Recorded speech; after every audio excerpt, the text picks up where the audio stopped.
de la commission l'une se réuniront le samedi 29 mars 2025, 29e jour du mois de Ramadan 1446 Hégire, à la grande mosquée de Ouagadougou à partir de 17h00 pour procéder à la recherche de l'apparition du croissant lunaire marquant la fin du mois de Ramadan 2025. À cet effet, une interconnexion entre les centres d'observation de Ouagadougou et l'ensemble des régions du Burkina Faso sera mise en place pour permettre de recueillir en temps réel et en continu les informations sur l'apparition du croissant lunaire à travers tout le pays. Le communiqué officiel annonçant la fin du mois de Ramadan se fera aussitôt que la lune sera aperçue. Au cas où la lune ne sera pas aperçue, le mois de Ramadan sera complété à 30 jours et le communiqué officiel sera fait au plus tard à 22h30. Et pour toute information, les membres de la commission nationale sont joignables au numéro suivant. Le commissaire 76 34 34 87, le vice-commissaire 78 66 44 41 et le rapporteur 71 26 67 40. Et la suite de ce journal, la communauté musulmane du Burkina Faso a organisé une rupture collective du jeûne avec les personnes déplacées internes de Pazani ce vendredi 21 mars 2025.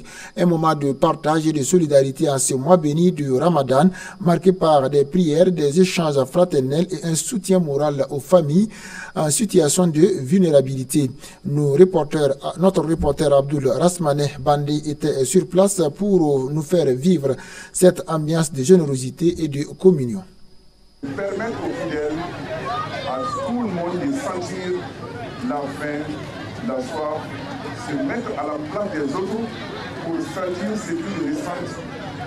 Ainsi, cela vous permet de prendre conscience de leur situation et de pouvoir aussi les soutenir. C'est dans ce cadre que M. le Président de la communauté musulmane a dit. Le message que nous voulons apporter ce soir, c'est un message de solidarité. Message de solidarité en ce sens qu'en cette période où nous devons à la fois nous souder entre nous Burkinabés pour la défense de la patrie, c'est l'occasion de penser à ceux qui ont été contraints de se déplacer hors de chez eux pour porter le message fort que nous sommes ensemble avec eux et que nous défendons la patrie ensemble. Nous supportons nous ressentons ce qu'ils supportent en ce moment. Donc nous faisons tout en sorte que le Burkina puisse aller de l'avant ensemble. Le message clé à l'endroit des personnes déplacées, des veuves et des orphelins, c'est de dire que la communauté musulmane est solidaire avec eux. Et solidaire en ce sens que nous partageons ce repas avec l'ensemble de ces personnes-là, parce qu'il faut reconnaître que c'est la deuxième édition. Nous étions là il y a 2 ans, nous sommes revenus encore parce que nous avons senti le besoin de faire ce partage-là. Ça, c'est un message très fort. On les remercie grandement pour ces dons-là, sur la lutte collective, sur le site-là. Vraiment, on sent que nous ne sommes pas délaissés. Nous sommes considérés par cette communauté-là. Donc nous sommes vraiment heureux de recevoir cette rupture collective avec eux. On les remercie grandement de la part qu'ils ont organisée sur ce site. À l'occasion de ce mois béni du Ramadan, la Fondation Canis a apporté son soutien à la Fondation Abdallah Ben Massoud à travers un don de vivre. Ce geste de générosité vise à accompagner les bénéficiaires en cette période de partage et de générosité. Les produits offerts permettront d'alléger le quotidien de nombreuses familles en situation de précarité, renforçant ainsi l'esprit de fraternité qui caractérise ce mois. Reportage à suivre avec Isaka Nikema. Canis, qui a été offert par le président Aladji Noussa Kanazoué, qui est un homme pieux, un homme qui voit à tout moment, qui ouvre son cœur à tout moment pour les femmes, les garçons, les enfants, les orphelins, aussi à tout le monde. Vous savez aussi que le pays actuellement, nous sommes dans les difficultés, à cause des difficultés que tout le monde connaît. Ça veut dire que les nécessités sont tellement augmentées. Donc ça fait que celui qui donnait, s'il vraiment il plaît à Dieu, il faut augmenter aussi ce que tu donnes pour pouvoir suivre aussi les larmes des gens. Donc c'est quelqu'un qui pense aux autres aussi. Donc pour que les gens pensent comme ça, c'est sûr et certain que ce sont des hommes de Dieu, des gens qui craignent Dieu, des gens qui veulent Dieu, des gens qui veulent vraiment le paradis. Et nous, on souhaite que Dieu lui donne tout ce qu'il veut et qu'il leur demande aussi ses biens pour qu'il puisse grandir plus. S'il a des milliards aujourd'hui, des centaines de milliards aujourd'hui, il fait ça. Nous, on prie Dieu pour qu'il gagne des milliers de milliards pour qu'on puisse vraiment aider les pauvres du Burkina Faso. Les gens sont tellement besoin, mais ceux qui donnent sont peu. Mais il est parmi, on peut dire même la première personne au Burkina Faso qui donne plus, qui fait plus. Donc il faut vraiment prier Dieu pour lui. Donc les dons va remettre entièrement dans le main de la fondation Abdallah Ben Bassour pour qu'il puisse distribuer à tous ceux vraiment qui ont besoin, à celui aussi qui doit aussi avoir. Bon, je sais que vraiment le monde est beaucoup, ils ne peuvent pas vraiment couvrir, mais Inch'Allah, les années à venir, peut-être ça sera plus que ça, Bi'izn Rabbil Alamin. Parlons toujours de solidarité dans ce journal. Ce dimanche 23 mars 2025, l'association Alhamdulillah a apporté son soutien aux veuves et aux orphelins en leur offrant des vivres lors d'une cérémonie organisée au lycée Ta'lim al-Qur'an. Un geste de solidarité et de partage en ce mois béni du Ramadan visant à alléger le quotidien des bénéficiaires et à leur témoigner un soutien moral et matériel. Le reportage de Moussa Agoula. Ce dimanche s'est tenue une rencontre riche en couleurs à Karpala, à l'école Talim, afin de venir en aide aux orphelins, veuves et enfants ressortissants de plusieurs localités de la ville de Ouagadougou et de certains déplacés internes. Cette rencontre a été rendue possible par l'association Alhamdulillah qui a fait don d'une valeur estimée à 15 millions de francs CFA, plus de 5 tonnes de... Faisons deux cérémonies, une cérémonie à la rentrée scolaire pour donner des fournitures scolaires et une cérémonie aussi pendant le mois de Ramadan et pour en tout cas donner de quoi faire la fête à ces orphelins. Et nous notons que nous avons actuellement plus de 1000 orphelins qui sont divisés en 3 catégories, c'est-à-dire les orphelins de la ville de Ouagadougou, les orphelins de la commune rurale de Komsilga et aussi les orphelins des déplacés internes qui sont à l'alentour de Ouagadougou. Donc c'est tous ces orphelins qui sont au nombre de 1000 et quelques par la grâce d'Allah. Et des gens vraiment nous aident. Et notamment nous avons El Hadj Naré qui ne cesse de nous aider depuis la création de notre association. Cette année encore nous avons eu leur aide. Et chaque enfant a bénéficié d'une enveloppe de 15 000 francs plus un sac de riz de 10 kilos. Donc si nous évaluons, nous avons, et pour l'argent liquide, nous avons 15 millions de francs CFA. Et pour le riz, on a à peu près 5 millions. Et ça fait 10 tonnes de riz, Inch'Allah. Donc nous disons merci vraiment à tous les donateurs et à tous ceux qui nous aident tout le temps. Et nous remercions aussi tous ceux qui nous accompagnent physiquement et par leur invocation. Et nous avons aussi la fondation Turk La Fouzapa, qui a une de leurs représentantes ici, Madame Touba Sheker, ainsi que leurs collègues de service qui sont là, qui nous accompagnent depuis toujours. Hier, on était ensemble à Kiemfangé pour la cérémonie. Aujourd'hui, nous sommes encore ici ensemble. Donc, nous disons merci vraiment à tous ceux qui nous aident et surtout au bureau de l'association et tous les membres de l'association. Dans cette perspective que nous avions tenu à participer à cette rencontre afin d'apporter notre soutien à cette noble cause qui est de soutenir les personnes en situation difficile durant ce mois béni de Ramadan. Puisse Allah le Très-Haut nous accorder à tous son soutien. Il était de bon ton que nous nous présentions pour la soutenir et encourager l'association qui a eu l'initiative d'organiser cet événement. C'est une joie immense qui nous anime en cette période de matinée, car nous ne savons pas comment remercier Adja Alima pour ses actions du genre. Satisfait du point de vue organisationnel et satisfait du point de vue de tout ce que nous avons vu. Lors de cette rencontre, les bénéficiaires ont été reconnaissantes à l'aide reçue du maire de l'association Alhamdulillah.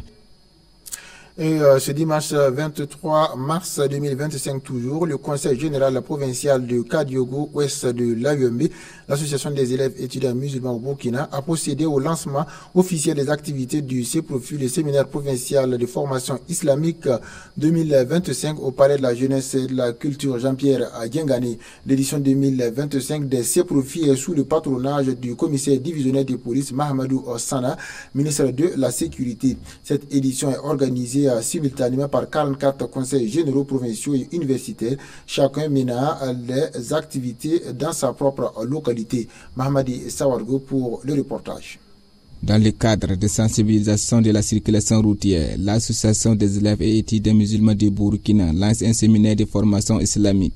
Cette formation se veut la protection et la sensibilisation des élèves étudiants et des populations du danger lié à la circulation routière. Ce séminaire s'inscrit dans le cadre donc, de la formation islamique des militants donc, de l'AMB. Donc, le thème de ce séminaire, c'est sécurité routière et quelle responsabilité de la jeune musulman. À travers ce séminaire, l'AMB cherche à sensibiliser donc, ces militants et sur les routes, à prendre connaissance donc, des dangers de la circulation et donc de se protéger et de protéger les autres. Pour ces 4 jours de formation, ici au Conseil général provincial de Kadiogo-Ouest, nous avons 203 inscrits pour ce séminaire, ce présent séminaire-là, pour qu'on va former sur le thème principal de l'activité et aussi des thèmes bien précis qui sont, comme on appelle, des invocations, des hadiths, l'apprentissage du Coran et bien d'autres pour le bien de nos séminaristes, Inch'Allah. Les perspectives pour l'AMB, nous disons que l'AMB œuvre dans la formation donc, de ses militants et dont la mission principale de l'AMB, c'est de faire en sorte qu'aucun élève et étudiant musulman au Burkina ne grandisse donc dans l'ignorance de sa religion et aussi participer au développement économique du pays. Après cette formation, l'AMB prévoit donc de faire, par exemple, comment dirais-je, de faire un retour perspective donc dans les conseils généraux pour voir effectivement si la formation qui a été faite au niveau donc, des séminaires a été bien reçue par nos militants. Et ils vont faire des tests aussi, voir à la fin de l'année, qu'on appelle le test de niveau national.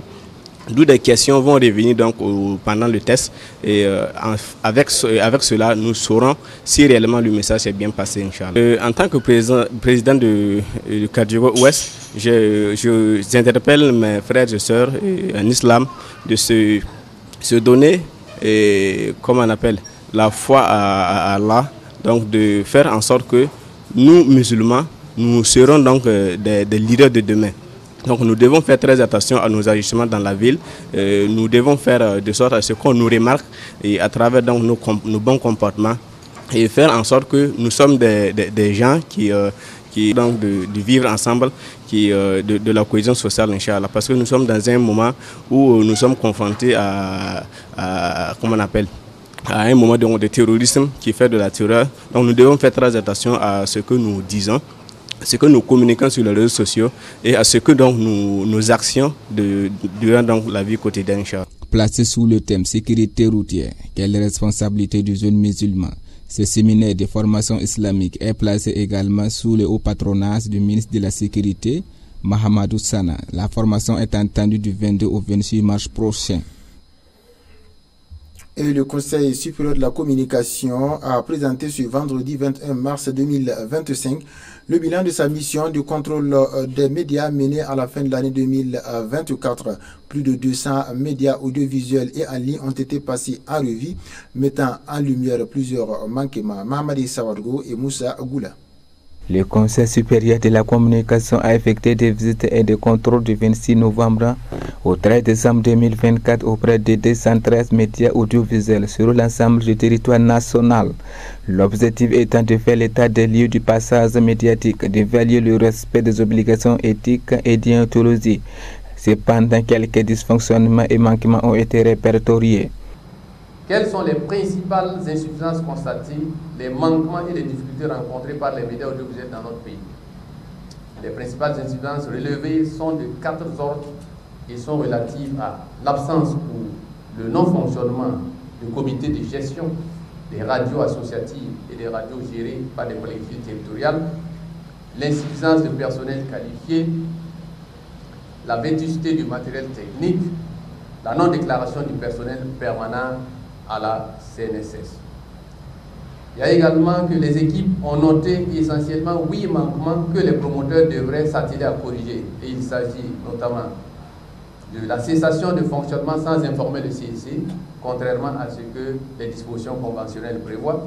Il y a le non-respect des délais de démarrage des médias après la signature de la première convention, le non-respect de l'obligation conventionnelle de dépôt du bilan moral et financier annuel conformément aux conventions, et à l'exploitation de fréquences sans autorisation du CEC, ce qui contrevient aux dispositions légales en vigueur et particulièrement constitue un délit de piraterie sanctionné par le Code pénal. Face au non-respect de l'éthique et la déontologie, l'instance de régulation du Conseil supérieur de la communication a procédé à la suspension des émissions et des médias nationaux.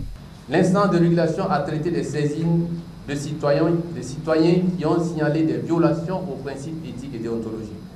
Les manquements étaient relatifs à des insinuations malveillantes, des incitations à la violence, des affirmations infondées, des propos offensants envers des étrangers et des autorités burkinabées, des propos démoralisants et mensongers vis-à-vis des peuples et des armées de l'AES, des propos stigmatisants pour la femme africaine et nuisibles également à la jeunesse.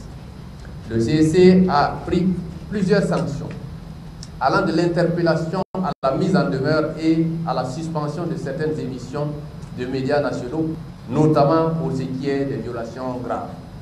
L'instance de régulation a aussi décidé de la suspension de programmes de médias internationaux programmés, du moins prononcés, et prononcer des condamnations et des amendes, bloquer également des accès à des sites internet et pour certains d'entre eux.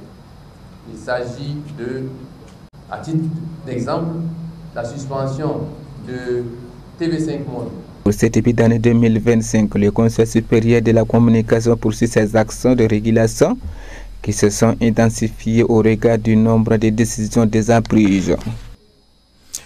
Et c'est tout pour ce journal que j'ai pris du plaisir à présenter. Merci de nous avoir suivis. Je vous souhaite de passer une excellente soirée en compagnie des programmes de la chaîne de la guidance. Wassalamu alaikum wa rahmatullahi wa barakatuh.